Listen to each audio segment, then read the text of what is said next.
So dito nga po mga kalingap, dahil sa pangyayaring ito, Carla bigla ang umuwi ng luhaan. So yan po yung ating pag-uusapan po mamaya mga kalingap. Pero bago po natin ipagpatuloy ang video ito, sa mga bago pa lang po sa ating munting channel, huwag po natin kalimutang suportahan ang ama ng kalingap, Kuya Val Santos Matubang at Kalingap Rab. At paunawa, panoorin po muna ang full video bago mag-comment pa para malaman ang nilalaman nito. So dito nga po mga kalingap, mga ka-jomcar, dahil sa pangyayaring ito, Carla biglang umuwi ng luhaan. So yan po yung ating pag-uusapan po mga kalingap, mga ka-jomcar, dahil nga po sa nalaman natin dito nga po kay Nanay Cynthia, kung saan nag-post nga po itong si Nanay Cynthia about nga po dito kay Carla na umuwi nga daw po itong si Carla ng gabi at umiiyak nga po habang niyakap nga po siya ni Carla At dahil nga po sa mga nangbabash nga po dito kay Carla dahil sa hindi po pag-attend or hindi po pagpunta ni Carla nga po sa ALM ball.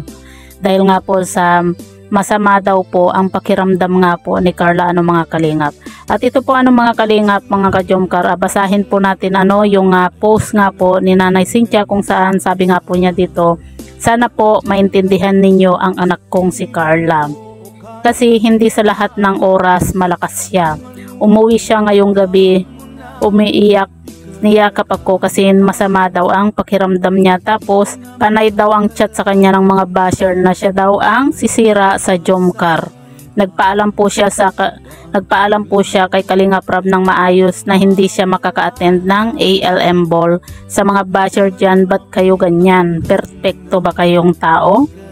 Wala ba kayong mga anak? So yan po mga kalingap yung post nga po ni Nanay Cynthia nga po sa kanyang Facebook nga po, dahil nga po sa hindi na rin po nakatiis itong si nanay yung nanay nga po ni Carla, hindi po nakatiis na sa simpleng bagay ay binabash nga po itong si Carla nga po dahil sa hindi po pag-attend ni Carla sa ALM ball nga po mga kalingap.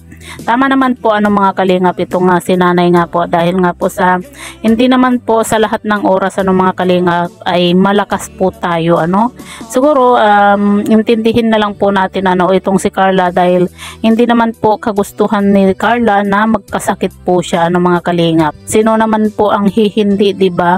Na kumbaga minsan lang magkaroon ng ganitong pagkakataon na makasama po sa ALM ball at hihindian pa ni Carla, di ba? Hindi naman po siguro gusto ni Carla na hindi po siya maka-attend nga po sa ALM ball, dahil nga po sa natapat lang po na nagkasakit nga po itong si Carla, mga kalingap.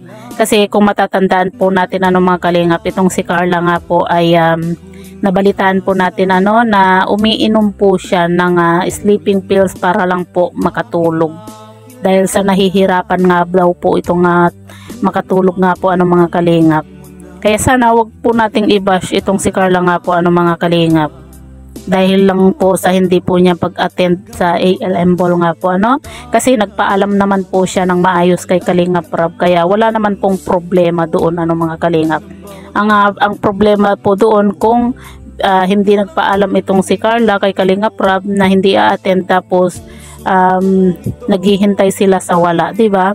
Nagpaalam naman po itong si Carla ng maayos nga po dito kay Kalingap Rab na hindi nga po siya makaka-attend po ng ALM ball. Kasi nga po masama po yung kanyang pakiramdam nga po. Mahirap naman po na pilitin ni Carla yung sarili niya na talagang hindi po niya kaya, 'di ba? At alam naman po natin na kahit papaano ay ilang oras din po kapag umattend ka nga po sa ALM ball, siyempre ilang oras ka din po doon mga kalingap. Kaya siguro pinili na lang po ni Carla na wag umattend kaysa naman pipilitin po niya yung sarili niya na talagang hindi naman po niya kaya nga po mga kalingap dahil sa kanyang nararamdaman nga po Kaya sana wag po nating i-bash itong si Carla at intindihin na lang po natin at ipag-pray na lang po natin na gumaling na po itong si Carla So yan po mga kalingap, mga ka-jomcar, po yung masasabi nga po ninyo sa bidyong ito.